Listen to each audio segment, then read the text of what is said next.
മിശിഹായി സ്നേഹമുള്ള എൻ്റെ ശ്രോതാക്കളെ, നമ്മെ സംബന്ധിച്ചിടത്തോളം വളരെ രക്ഷാകരമായിട്ടുള്ളൊരു കാലഘട്ടത്തിലൂടെയാണല്ലോ നമ്മളിന്ന് നടന്നു നീങ്ങുന്നത്. കർത്താവിൻ്റെ ജീവിതത്തിലെ ഏറ്റവും പ്രധാനപ്പെട്ട രക്ഷാകര സംഭവങ്ങൾ, പീഡാനുഭവം, കുരിശുമരണം, ഉത്ഥാനം, ഇത് പ്രത്യേകമായ രീതിയിൽ നമ്മുടെ ധ്യാന വിഷയമാക്കുന്നൊരു കാലഘട്ടമാണിത്. നമുക്കറിയാം, എബ്രായർക്ക് എഴുതപ്പെട്ട ലേഖനത്തിൽ 11-ാം അധ്യായം 6-ാം വാക്യത്തിൽ പറഞ്ഞിരിക്കുന്നത് പോലെ വിശ്വാസം കൂടാതെ ദൈവത്തെ പ്രീതിപ്പെടുത്താൻ സാധിക്കുകയില്ല. ദൈവത്തിൽ ശരണപ്പെടുന്നവർ ദൈവമുണ്ടെന്നും ദൈവത്തോട് വിളിച്ച് പ്രാർത്ഥിക്കുന്നവരെ ദൈവം പ്രതിഫലം നൽകുമെന്നും വിശ്വസിക്കണം. അപ്പോൾ യഥാർത്ഥത്തിൽ നമ്മുടെ ജീവിതത്തിൻ്റെ അടിസ്ഥാനം എന്ന് പറയുന്നത് ഈശോയിലുള്ള വിശ്വാസമാണ്. ആ വിശ്വാസത്തെക്കുറിച്ച് യോഹന്നാൻ തൻ്റെ 1-ാമത്തെ ലേഖനത്തിൽ 5-ാമത്തെ അധ്യായം 3 മുതൽ 5 വരെയുള്ള വാക്യങ്ങളിൽ പറഞ്ഞിരിക്കുന്നത് കേൾക്കുന്നത് നല്ലതാണ്. അവിടെ അദ്ദേഹം പറഞ്ഞിരിക്കുകയാണ്, ദൈവത്തെ സ്നേഹിക്കുക എന്നാൽ അവിടുത്തെ കൽപ്പനകൾ അനുസരിക്കുക എന്ന് അർത്ഥം. അവിടുത്തെ കൽപ്പനകൾ ഭാരമുള്ളവയല്ല, എന്തെന്നാൽ ദൈവത്തിൽ നിന്ന് ജനിച്ച ഏവനും ലോകത്തെ കീഴടക്കുന്നു. ലോകത്തിന്മേലുള്ള വിജയം ഇതാണ് നമ്മുടെ വിശ്വാസം. യേശു ദൈവപുത്രനാണെന്ന് വിശ്വസിക്കുന്നവനല്ലാതെ മറ്റാരാണ് ലോകത്തെ ജയിക്കുന്നത്? നമുക്കറിയാം, ക്രിസ്തീയ ജീവിതം എന്ന് പറയുന്നത് ലോകശക്തികളോടുള്ളൊരു പോരാട്ടമാണ്. ലോകത്തിൻ്റെ തിന്മകൾക്കെതിരെ, ലോകശക്തികൾക്കെതിരെ ധാർമ്മികമായിട്ടുള്ളൊരു പോരാട്ടമാണ് യഥാർത്ഥത്തിൽ ക്രൈസ്തവ ജീവിതം. ഈ പോരാട്ടത്തിൽ നമ്മളെ നയിക്കുന്നത് ദൈവപുത്രനിലുള്ള ക്രിസ്തുവിലുള്ള വിശ്വാസമാണ്. അതുകൊണ്ടാണ് യോഹന്നാൻ പറയുന്നത്, ലോകത്തിന്മേലുള്ള വിജയം ഇതാണ് നമ്മുടെ വിശ്വാസം. അപ്പോൾ ലോകത്തെ വിജയിക്കണമെങ്കിൽ വിശ്വാസം ഉണ്ടാകണം. ആരിലാണ് വിശ്വസിക്കേണ്ടത്? അദ്ദേഹം പറയാണ്, യേശു ദൈവപുത്രനാണെന്ന് വിശ്വസിക്കുന്നവനല്ലാതെ മറ്റാരാണ് ലോകത്തെ ജയിക്കുന്നത്? അപ്പോൾ യേശു ക്രിസ്തുവിനെ ദൈവപുത്രനായി അംഗീകരിക്കുകയും സ്വീകരിക്കുകയും ചെയ്യുക എന്നുള്ളതാണ് യഥാർത്ഥത്തിൽ വിശ്വാസം. നമുക്കറിയാം, ഈ അടുത്ത കാലത്ത് വിശുദ്ധ പദവിയിലേക്ക് ഉയർത്തപ്പെട്ട കർദിനാൾ ന്യൂമാൻ, അദ്ദേഹം പറയുന്നൊരു കാര്യമുണ്ട്. ഒരു അഭിപ്രായത്തെ പ്രതിയോ ഒരു ശാസ്ത്രീയ നിഗമനത്തെ പ്രതിയോ ആരും രക്തസാക്ഷികളാകാറില്ല. ഒരു വ്യക്തിയിലുള്ള ഒരു പ്രസ്ഥാനത്തിലുള്ള വിശ്വാസമാണ് ഒരു വ്യക്തിയെ രക്തസാക്ഷിത്വത്തിലേക്ക് നയിക്കുന്നത്. സഭയുടെ ചരിത്രം പരിശോധിക്കുകയാണെങ്കിൽ ആദ്യ 3 നൂറ്റാണ്ടുകൾ രക്തസാക്ഷികളുടെ ചരിത്രമെന്നാണ് അറിയപ്പെടുന്നത്. ക്രിസ്തുവിനുള്ള സ്നേഹത്തെ പ്രതി, ക്രിസ്തുവിനുള്ള വിശ്വാസത്തെ പ്രതി ചക്രവർത്തിയുടെ മുമ്പിൽ പോലും ഞാൻ ക്രിസ്ത്യാനിയാണ്, ഞാൻ ക്രിസ്തുവിൽ വിശ്വസിക്കുന്നു, ക്രിസ്തുവാണ് ഞങ്ങളുടെ ദൈവം എന്ന് ഏറ്റുപറഞ്ഞതിൻ്റെ പേരിൽ രക്തസാക്ഷികളായവരുടെ ചരിത്രമാണ്, ആയിരക്കണക്കിന് ആളുകൾ രക്തസാക്ഷികളായതിൻ്റെ ചരിത്രമാണ് ആദ്യ 3 നൂറ്റാണ്ടുകളിൽ സഭാ ചരിത്രത്തിൽ കാണുന്നത്. അപ്പോൾ അതുകൊണ്ടാണ് കർദിനാൾ ന്യൂമാൻ പറയുന്നത്, ഇത് ഒരു ശാസ്ത്രീയ നിഗമനത്തിൻ്റെ പേരിലോ അല്ലെങ്കിൽ ഒരു അഭിപ്രായത്തെ പ്രതിയോ അല്ല അവർ രക്തസാക്ഷിയായത്, ഒരു വ്യക്തിയെ പ്രതിയാണ്. അപ്പോൾ വ്യക്തിയിലുള്ള വിശ്വാസമാണ് യഥാർത്ഥത്തിൽ വിശ്വാസം എന്ന് പറയുന്നത്. അപ്പോൾ അതുകൊണ്ട് നമ്മളെ സംബന്ധിച്ചിടത്തോളം വിശ്വാസം എന്ന് പറയുന്നത് നമ്മുടെ ക്രിസ്തീയ ജീവിതത്തിൻ്റെ നട്ടെല്ലാണ്. ക്രിസ്തുവിലൂടെ വെളിവാക്കപ്പെട്ട പരിശുദ്ധ ത്രിത്വത്തിലുള്ള വിശ്വാസം, ക്രിസ്തുവിനെ കേന്ദ്രീകരിച്ചുള്ളൊരു ജീവിതം. അപ്പോൾ ലൈഫ് സെൻട്രലൈസിങ് ക്രൈസ്റ്റ്, അതാണ് യഥാർത്ഥത്തിലുള്ള ക്രിസ്തീയ ജീവിതം. അതുകൊണ്ടാണ് നമുക്കറിയാലോ, കർത്താവിൻ്റെ ഈ ലോക ജീവിതത്തിലെ അത്ഭുതങ്ങൾ, പ്രബോധനങ്ങളൊക്കെ നോക്കുകയാണെങ്കിൽ അവിടെയൊക്കെ കർത്താവ് ഒരു ക്രൈറ്റീരിയനാണ് എടുത്തിരിക്കുന്നത്. നീ വിശ്വസിക്കുന്നുവോ? അല്ലെങ്കിൽ ഇത് എനിക്ക് ചെയ്യാൻ സാധിക്കുമെന്ന്, ആ വ്യക്തിക്ക് വേണ്ടി ഇത് ചെയ്യാൻ സാധിക്കുമെന്ന് നിങ്ങൾ വിശ്വസിക്കുന്നുവോ? ഇങ്ങനെയുള്ള ചോദ്യവുമായിട്ടാണ് കർത്താവ് പലപ്പോഴും അത്ഭുതങ്ങൾക്കൊക്കെ തുടക്കം കുറിച്ചിട്ടുള്ളത്. നമുക്കറിയാം, ഈ വിശ്വാസം എന്ന് പറയുന്നത് 3 തലങ്ങളിൽ നിന്നുകൊണ്ട് കാണാൻ നമുക്ക് സാധിക്കണം. വിശ്വാസത്തിൻ്റെ 3 തലങ്ങൾ എന്ന് പറയുന്നത്, ഒന്ന് ഏറ്റുപറച്ചിലിൻ്റെതാണ്, അതാണ് ക്രീഡ്. നമുക്കറിയാം, വിശ്വാസം ഏറ്റുപറയുന്നു, വിശ്വാസ പ്രമാണം, അതാണ് വിശ്വാസത്തിൻ്റെ ആദ്യത്തെ മാനെന്ന് പറയുന്നത്. രണ്ടാമത്തെ മാനെന്ന് പറയുന്നത് വിശ്വാസത്തിൻ്റെ ആഘോഷമാണ്, സെലിബ്രേഷൻ ഓഫ് ഫെയ്ത്ത്. 3-ാമത്തെ മാനെന്ന് പറയുന്നത് വിശ്വാസ ജീവിതമാണ്, വിശ്വാസത്തിൻ്റെ ജീവിതമാണ്. അപ്പോൾ നമുക്കറിയാം, നമ്മൾ എല്ലാ പ്രധാനപ്പെട്ട കാര്യങ്ങളും നിർവഹിക്കുന്നതിന് മുമ്പ് എല്ലാ കൂദാശ സ്വീകരണങ്ങളിലും, വിശുദ്ധ കുർബാന ഉൾപ്പെടെ എല്ലാ കൂദാശ സ്വീകരണങ്ങളിലും നമ്മൾ ഏറ്റവും ആദ്യം ചെയ്ത പ്രധാനപ്പെട്ട രംഗത്തേക്ക് കടക്കുന്നതിന് മുമ്പ്, സാക്രമെൻ്റൽ പാർട്ട് ഏറ്റവും പ്രധാനപ്പെട്ട ഭാഗത്തേക്ക് കടക്കുന്നതിന് മുമ്പ് നമ്മൾ വിശ്വാസം ഏറ്റു പറയുന്നുണ്ട്. ആ വിശ്വാസം നമുക്കറിയാം 12 കാര്യങ്ങളാണ് പറയുന്നത്. അതെല്ലാം നമ്മൾ സാധാരണ ഇതിൽ കാറ്റീസം ക്ലാസ്സിലും പഠിക്കുകയും നമ്മൾ ഓരോ ദിവസവും വിശുദ്ധ കുർബാന അർപ്പിക്കുമ്പോഴും ഓരോ കൂദാശ പരികർമ്മം ചെയ്യുമ്പോഴൊക്കെ ഏറ്റുചൊല്ലുന്നതാണ്. സെൻ്റ് അഗസ്റ്റിൻ ഇതിനെക്കുറിച്ച് പറയുന്നത്, സെൻ്റ് അഗസ്റ്റിൻ ഇതിന് ആദ്യം 7 പിന്നെ 5 പിന്നെ 3 വേർതിരിക്കുന്നുണ്ട് ഈ വിശ്വാസ പ്രമാണത്തെ. എങ്ങനെയാണത്? നമുക്കറിയാം 7 എന്ന് പറയുമ്പോൾ സെൻ്റ് അഗസ്റ്റിൻ ഈ 12 ടെനറ്റ്സിനെ ഒന്നും കൂടി ചുരുക്കിയിട്ട് പറയാണ്, പിതാവായ ദൈവത്തിൽ വിശ്വസിക്കുന്നു, പുത്രനായ ഈശോയിൽ വിശ്വസിക്കുന്നു, പരിശുദ്ധാത്മാവിൽ വിശ്വസിക്കുന്നു. അപ്പോൾ ത്രിത്വത്തിലുള്ള വിശ്വാസം, ത്രിത്വത്തിലെ 3 വ്യക്തികളിലുള്ള വിശ്വാസമാണ് പറയുന്നത്. അത് കഴിഞ്ഞ് കർത്താവിൻ്റെ മനുഷ്യാവതാരത്തിൽ വിശ്വസിക്കുന്നു, കർത്താവിൻ്റെ പുനരുത്ഥാനത്തിൽ വിശ്വസിക്കുന്നു, സഭയിൽ വിശ്വസിക്കുന്നു, നിത്യജീവിതത്തിൽ വിശ്വസിക്കുന്നു. അങ്ങനെ 4, 3, 7 ആയിട്ട് സെൻ്റ് അഗസ്റ്റിൻ അത് ചുരുക്കി. പിന്നീട് സെൻ്റ് അഗസ്റ്റിൻ വീണ്ടും 5 ചുരുക്കുകയാണ്. അതായത് പിതാവിലുള്ള വിശ്വാസം, പുത്രനിലുള്ള വിശ്വാസം, പരിശുദ്ധാത്മാവിലുള്ള വിശ്വാസം, അത് കഴിഞ്ഞ് സഭയിലുള്ള വിശ്വാസം, നിത്യജീവിതത്തിലുള്ള വിശ്വാസം. പിന്നീട് സെൻ്റ് അഗസ്റ്റിൻ ഒന്നുകൂടി ചുരുക്കി പറയാണ്, ക്രിസ്തീയ ജീവിതം എന്ന് പറയുന്നത് 3 കാര്യത്തിൽ ഒതുങ്ങുകയാണ്. അതായത് പരിശുദ്ധ ത്രിത്വത്തിൽ വിശ്വസിച്ച് സഭയിലൂടെ സഞ്ചരിച്ച് നിത്യതയിൽ എത്തിച്ചേരുക. അപ്പോൾ ഈ ലോകത്തിൽ വരുന്ന ഓരോ മനുഷ്യനും ലക്ഷ്യമായിട്ട് സ്വീകരിച്ചിരിക്കുന്നത് പരിശുദ്ധ ത്രിത്വത്തിലുള്ള വിശ്വാസത്തിലൂടെ സഭയ്ക്കുള്ളിൽ നിന്ന് സഭയിലൂടെ സഞ്ചരിച്ച് പിന്നെ നിത്യതയിലേക്ക് ഈ ലോകത്തിനപ്പുറത്ത് എത്തിച്ചേരുക എന്നുള്ളതാണ് യഥാർത്ഥത്തിലുള്ള ക്രിസ്തീയ ജീവിതം. സെൻ്റ് അഗസ്റ്റിൻ സഭാപിതാവ് നമുക്കറിയാലോ, നമ്മുടെ സഭയിലെ ഏറ്റവും വലിയ 8 സഭാപിതാക്കന്മാരിൽ ഒരാളാണ് സെൻ്റ് അഗസ്റ്റിൻ. 4 ഏറ്റവും വലിയ പാശ്ചാത്യ സഭാപിതാക്കന്മാരിൽ ഒരാളാണ് സെൻ്റ് അഗസ്റ്റിൻ. അപ്പോൾ അദ്ദേഹത്തിന് ഈ വിശ്വാസ പ്രമാണത്തെക്കുറിച്ചുള്ള ഒരു ചിന്തയാണ് ഈ പറഞ്ഞത്. അതായത് നമ്മുടെ ക്രിസ്തീയ ജീവിതം എന്ന് പറയുന്നത് പരിശുദ്ധ ത്രിത്വത്തിൽ വിശ്വസിച്ച് സഭയ്ക്കുള്ളിൽ നിന്ന് സഭയിലൂടെ സഞ്ചരിച്ച് നിത്യതയിലേക്ക് എത്തിച്ചേരുക എന്നുള്ളതാണ് യഥാർത്ഥത്തിലെ വിശ്വാസ പ്രമാണം. അപ്പോൾ ആ വിശ്വാസ പ്രമാണത്തിൻ്റെ ആദ്യത്തെ മാനെന്ന് പറയുന്നത് ഏറ്റുപറച്ചിലിൻ്റെയാണ്. I believe in triune God, I believe in the church, I believe in eternal life എന്നുള്ള രീതിയിലേക്ക് നമ്മുടെ ജീവിതത്തിൽ നമ്മൾ മാറ്റിയെടുക്കണം. അതാണൊന്ന്. രണ്ടാമത്തെ മാനെന്ന് പറയുന്നത് വിശ്വാസത്തിൻ്റെ രണ്ടാമത്തെ മാനം അത് ആഘോഷമാണ്, സെലിബ്രേഷൻ ഓഫ് ഫെയ്ത്ത്. അതാണ് യഥാർത്ഥത്തിൽ കൂദാശ ജീവിതം എന്ന് പറയുന്നത്, സെലിബ്രേഷൻ ഓഫ് ഫെയ്ത്ത്. അപ്പോൾ വിശ്വാസം ഏറ്റുപറഞ്ഞാൽ പോരാ, വിശ്വാസം അത് ആചരിക്കണം. അതാണ് ലിറ്റർജിയിലൂടെ സംഭവിക്കുന്നത്, കൂദാശ ജീവിതത്തിലൂടെ ലിറ്റർജിയിലൂടെ സംഭവിക്കുന്നത്. നമുക്കറിയാമല്ലോ, നമ്മുടെ പൂർവികരൊക്കെ നമ്മൾ പഠിപ്പിച്ചിട്ടുള്ള ഒരു കാര്യമാണ് ലെറ്റ്സ് ഒറാന്തി ലെസ് ക്രെദേന്തി, rule of prayer is rule of law, rule of faith എന്ന് പറയുന്നത്. Rule of prayer is rule of faith. അപ്പോൾ നമ്മുടെ പ്രാർത്ഥനകൾ, നമ്മുടെ പാട്ടുകൾ എന്ന് പറയുന്നത് നമ്മുടെ വിശ്വാസത്തിൻ്റെ ബഹിർസ്ഫുരണമാണ്. നമ്മൾ എന്ത് വിശ്വസിക്കുന്നുവോ അത് പ്രാർത്ഥനാ രൂപത്തിൽ ചൊല്ലുന്നു, അത് പാട്ട് രൂപത്തിൽ പാടുന്നു. അതാണ് യഥാർത്ഥത്തിൽ നമ്മുടെ സെലിബ്രേഷൻ ഓഫ് ഫെയ്ത്ത്. അതുകൊണ്ടാണ് നമുക്കറിയാം, ഇപ്പോൾ സഭാപിതാക്കന്മാരും മാർപ്പാപ്പയും ഒക്കെ പറയുന്ന കാര്യമാണ്. അതായത് ആരാധനാക്രമത്തിൽ സഭ അംഗീകരിച്ചിട്ടുള്ള പാട്ടുകൾ മാത്രമേ പാടാവൂ. എന്താണ് അതിന് കാരണം?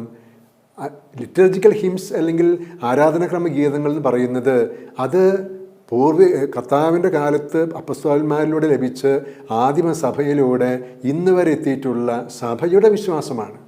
അപ്പോൾ നമ്മൾ വിശുദ്ധ കുർബാനയിൽ ഒരു പാട്ട് പാടുമ്പോൾ, ഒരു പ്രാർത്ഥന ചൊല്ലുമ്പോൾ, അതുപോലെ തന്നെ മറ്റ് കൂദാശകൾ സ്വീകരിക്കുമ്പോൾ ചൊല്ലുന്ന പ്രാർത്ഥനകൾ, അതുപോലെ പാടുന്ന പാട്ടുകളൊക്കെ അത് സഭയുടെ വിശ്വാസമാണ് പുറത്തു കൊണ്ടുവരുന്നത്.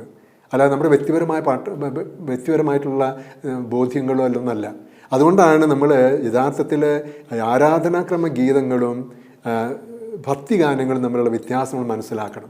ആരാധനാക്രമ ഗീതങ്ങൾ സഭയുടെ വിശ്വാസമാണ്, സഭയുടെ പ്രബോധനമാണ് അതിൽ നേടിയിരിക്കുന്നത്. ഈ ഡിവോഷണൽ സോങ്സ് അല്ലെങ്കിൽ ഭക്തിഗാനങ്ങൾ പറയുന്നത്, ഉദാഹരണത്തിന് പറയുകയാണെങ്കിൽ എനിക്ക് ഈശോയോടൊരു സ്നേഹം തോന്നി, അല്ലെങ്കിൽ എനിക്ക് പരിശുദ്ധ അമ്മയോട് അല്പം താല്പര്യം തോന്നി, അല്ലെങ്കിൽ ഔസപിതാവിനോട് താല്പര്യം തോന്നി. അപ്പോൾ എനിക്ക് എങ്ങനെയാണ് ഔസപിതാവിനെ പറ്റി തോന്നിയിട്ടുള്ളത്, അത് എൻ്റെ വാക്കുകളിലൂടെ ഞാൻ പദ്യരൂപത്തിൽ അല്ലെങ്കിൽ ഗാനരൂപത്തിൽ എഴുതുന്നു, അല്ലെങ്കിൽ പ്രാർത്ഥന രൂപത്തിൽ എഴുതുന്നു, എന്നിട്ട് ഞാൻ അവതരിപ്പിക്കുകയാണ്. അത് എൻ്റെയാണ്, അത് സഭയുടെ അല്ല. അപ്പോൾ എനിക്കുള്ള ഫീലിങ്സ് അത് സഭയുടെ ആകണമെന്നില്ല. അപ്പോൾ സഭയുടെ പ്രബോധനങ്ങളും സഭയുടെ വിശ്വാസമാണ് നമ്മൾ ആത്യന്തികമായിട്ട് ഈ ലിറ്റർജിക്കൽ ഹിംസ് ഇവിടെ വരുന്നത്. അപ്പോൾ അതുകൊണ്ടാണ് പറയുന്നത്, നമ്മൾ വിശുദ്ധ കുർബാന അർപ്പിക്കുമ്പോൾ മറ്റ് കൂദാശകൾ പരികർമ്മം ചെയ്യുമ്പോഴും സഭ അംഗീകരിക്കാത്ത പാട്ടുകൾ, സഭ അംഗീകരിക്കാത്ത പ്രാർത്ഥനകൾ ചൊല്ലരുത് എന്ന് പറയുന്നതിന് കാരണം ഇതാണ് യഥാർത്ഥത്തിൽ സഭയുടെ ഔദ്യോഗികമായിട്ടുള്ള ലിറ്റർജി എന്ന് പറയുന്നത്. അപ്പോൾ അതുകൊണ്ട് വിശ്വാസം ഏറ്റുപറഞ്ഞാൽ പോരാ, വിശ്വാസം അത് ആചരിക്കുമ്പോൾ എന്ത് വേണം? സഭയ്ക്കുള്ളിൽ നിന്ന്, സഭയോട് ചേർന്ന് നിന്ന്, സഭ പഠിപ്പിക്കുന്ന രീതിയിൽ സഭ നൽകിയിട്ടുള്ള ഗാനങ്ങളും പ്രാർത്ഥനകളും ഉപയോഗിച്ചുകൊണ്ട് ആ വിശ്വാസം നമ്മൾ ആചരിക്കണം. അതാണ് സെലിബ്രേഷൻ ഓഫ് ഫെയ്ത്ത് എന്ന് പറയുമ്പോൾ ഉദ്ദേശിക്കുന്നത്. മൂന്നാമത്തെ ഭാഗം നമ്മൾ കാണുന്നത് അത് ലൈഫ് ഓഫ് ഫെയ്ത്ത്, അതാണ് വിശ്വാസത്തിൻ്റെ ജീവിതം. അപ്പോൾ വിശ്വാസം ഏറ്റുപറയണം, വിശ്വാസം ആചരിക്കണം, വിശ്വാസം ജീവിക്കണം. അപ്പോൾ വിശ്വാസം ജീവിക്കുക എന്ന് പറഞ്ഞാൽ എന്താ ഉദ്ദേശിക്കുന്നത്? It's A life of morality, ധാർമ്മിക ജീവിതമാണ് നമ്മുടെ. അതായത് നമ്മുടെ വിശ്വാസം നമ്മുടെ ജീവിതത്തിൻ്റെ വിവിധ തുറകളിൽ നമ്മൾ പ്രായോഗികമാക്കണം. അതിനെന്ത് വേണം? അതിന് കർത്താവിൻ്റെ ആ ജീവിത ശൈലി, കർത്താവിൻ്റെ ദർശനം പൗലോസ്ലീഹായിലൂടെ ലഭിച്ചത് നമുക്ക് ജീവിതത്തിൽ സ്വന്തമാക്കണം. പൗലോസ്ലീഹ ക്രിസ്ത്യാനി എന്നുള്ള വാക്ക് ഉപയോഗിക്കുന്നില്ലെങ്കിലും ക്രിസ്തുവിനെ അനുകരിക്കുന്നവർക്ക്, ക്രിസ്തു ശിഷ്യരെക്കുറിച്ചുള്ള പൗലോസ്ലീഹായുടെ നിർവചനം ഇങ്ങനെയാണല്ലോ: തിന്മയ്ക്കെതിരെ സമരം ചെയ്ത് പാപത്തെ മരണത്തെ അതിജീവിച്ച യേശുവിൻ്റെ പിന്നിൽ അണിനിരക്കുന്ന ധർമ്മയോദ്ധാക്കളാണ്, മോറൽ സോൾജേഴ്സ്, അവരാണ് ക്രിസ്ത്യാനികൾ. അങ്ങനെയാണ് പൗലോസ്ലീഹ ഈ സഭയുടെ ശിഷ്യന്മാരെ പ്രത്യേകിച്ച് വിശേഷിപ്പിക്കുന്നത്. നമുക്കറിയാമല്ലോ, ഈ അടുത്ത കാലത്ത് കാലം ചെയ്ത ദിവംഗതനായ ബെനഡിക്റ്റ് 16 മാർപ്പാപ്പ, അദ്ദേഹത്തെ കുറിച്ച് പറയുന്നത് എന്താണ്? അദ്ദേഹം സഭയുടെ ശരിയായ വിശ്വാസവും പാരമ്പര്യങ്ങളും മറ്റുള്ളവരിലേക്ക് അങ്കുരിപ്പിക്കാൻ തൻ്റെ തൂലികയിലൂടെ, തൻ്റെ പ്രഭാഷണങ്ങളിലൂടെ, അതുപോലെ തന്നെ തൻ്റെ പ്രബോധനങ്ങളിലൂടെയൊക്കെ അങ്ങേയറ്റം ആ സഭയുടെ വിശ്വാസം കളർപ്പില്ലാതെ മറ്റുള്ളവർ പകർന്നു കൊടുക്കാൻ വേണ്ടിയിട്ട് അധ്വാനിച്ച ഒരു മാർപ്പാപ്പയാണ് ബെനഡിക്റ്റ് 16 മാർപ്പാപ്പ. അപ്പോൾ അദ്ദേഹത്തിന് നമുക്കറിയാം, അദ്ദേഹത്തിൻ്റെ പ്രബോധനം എടുക്കാം. അപ്പോൾ മാർപ്പാപ്പയാകുന്നതിന് മുമ്പ് കർദിനാൾ റാറ്റ്സിംഗർ എന്ന നിലയിൽ അദ്ദേഹം ജോൺ പോൾ രണ്ടാമൻ മാർപ്പാപ്പയുടെ തലച്ചോറായിട്ടൊക്കെ എഴുതിയിട്ടുള്ള ജോൺ പോൾ രണ്ടാമൻ മാർപ്പാപ്പ ഇറക്കിയിട്ടുള്ള ചാക്രിക ലേഖനം, അത് യഥാർത്ഥത്തിൽ അതിൻ്റെ തലച്ചോറെന്ന് പറഞ്ഞ അന്നത്തെ ഡോക്ട്രിൻ ഓഫ് ഫെയ്ത്ത് എന്ന് പറയുന്ന വറ്റിക്കാൻ ഡിക്കാസ്ട്രിയുടെ തലവനായിരുന്ന കർദിനാൾ റാറ്റ്സിംഗർ ആയിരുന്നു.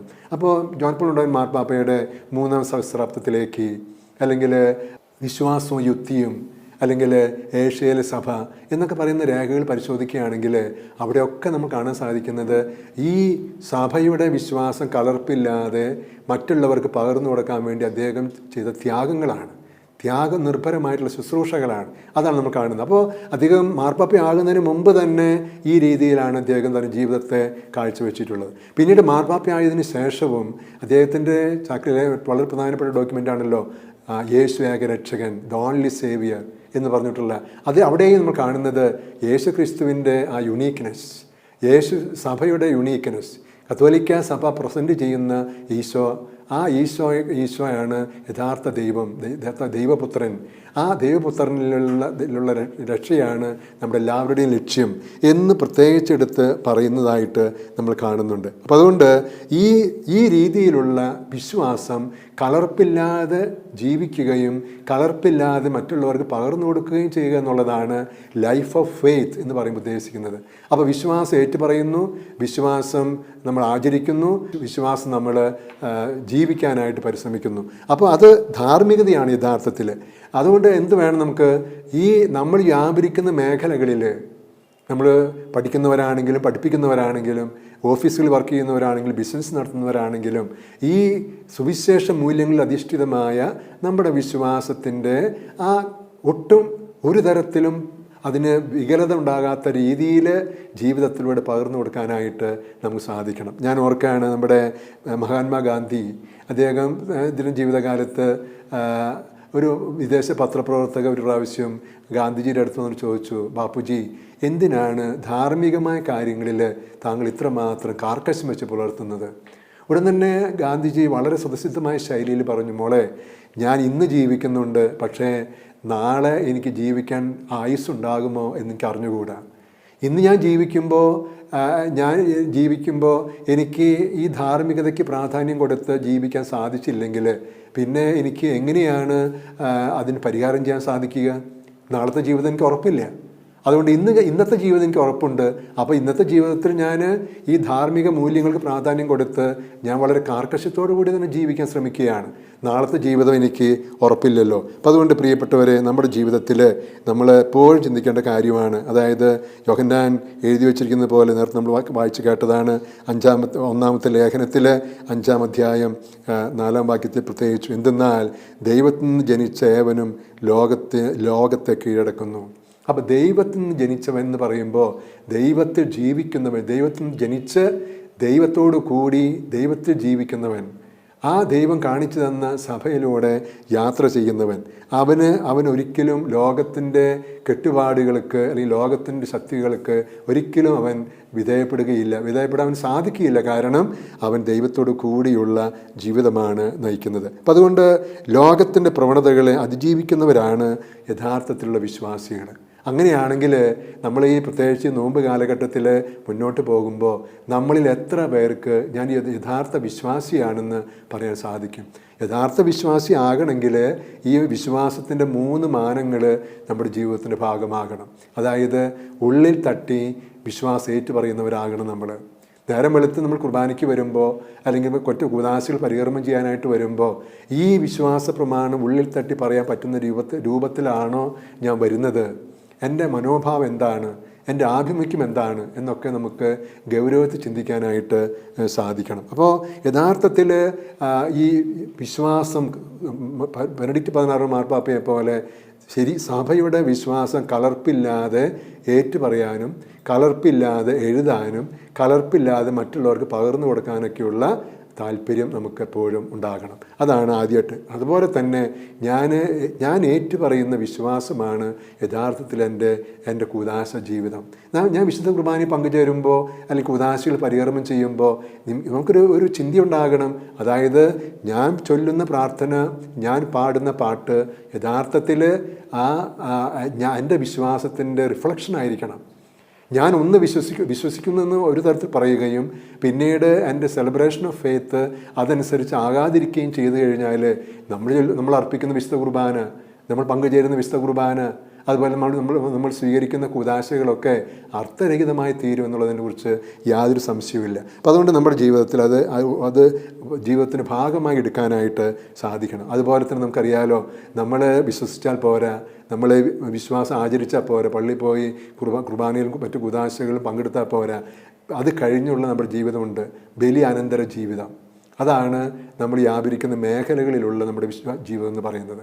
അപ്പോൾ നമ്മൾ ഈ വ്യാപരിക്കുന്ന മേഖലകളിൽ നമ്മൾ ജീവിക്കുമ്പോൾ ഇവൻ യഥാർത്ഥ വിശ്വാസിയാണ്, ഇവൻ അർപ്പിക്കുന്ന കുർബാനയ്ക്ക്, ഇവൻ പങ്കെടുക്കുന്ന കുർബാനയ്ക്ക്, ഇവൻ സ്വീകരിക്കുന്ന കൂദാശകൾക്ക് അർത്ഥമുണ്ട്, അവന് ഒരുപാട് മാറ്റങ്ങൾ വന്നിരിക്കുന്നു എന്ന് നമ്മളെക്കുറിച്ച് പറയാനായിട്ട് സാധിക്കുകയാണെങ്കിൽ അതാണ് യഥാർത്ഥത്തിൽ നമ്മുടെ ക്രിസ്തീയ ജീവിതം എന്ന് പറയുന്നത്. നമുക്കറിയാലോ, പൗലോസ്ലീഹ എഫെസ്സുകാർക്ക് എഴുതിയ ലേഖനത്തിൽ ഒരു ധാർമ്മിക യോദ്ധാവ്, ഒരു ക്രിസ്ത്യാനി എന്നറിയപ്പെടുന്ന അല്ലെങ്കിൽ ക്രിസ്തുവിൻ്റെ ശിഷ്യരെന്ന് അറിയപ്പെടുന്ന ധാർമ്മിക യോദ്ധാവ് എങ്ങനെയായിരിക്കണം എന്ന് പ്രത്യേകിച്ച് പറയുന്നുണ്ട്. 6-ാമത്തെ അധ്യായം എഫെസ്സുകാർക്ക് എഴുതിയ ലേഖനത്തിൽ 6-ാം അധ്യായം 10 മുതൽ 17 വരെയുള്ള വാക്യങ്ങളിലാണ് നമ്മളിവിടെ അത് കാണുന്നത്. അതായത്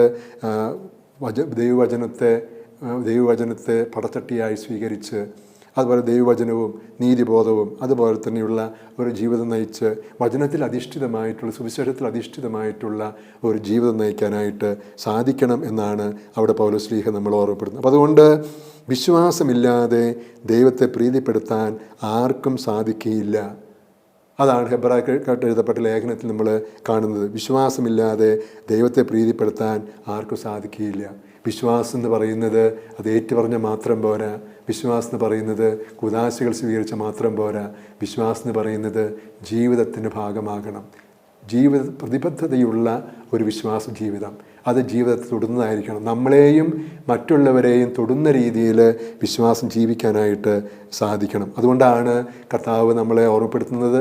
മലയാള പ്രസംഗത്തിൽ മത്തായിയുടെ സുവിശേഷം 6-ാം അധ്യായം 34-ാമത്തെ വാക്യത്തിൽ പറയുന്നുണ്ട്, നിങ്ങൾ അവിടുത്തെ രാജ്യവും അവിടുത്തെ നീതിയും അന്വേഷിക്കുവിൻ.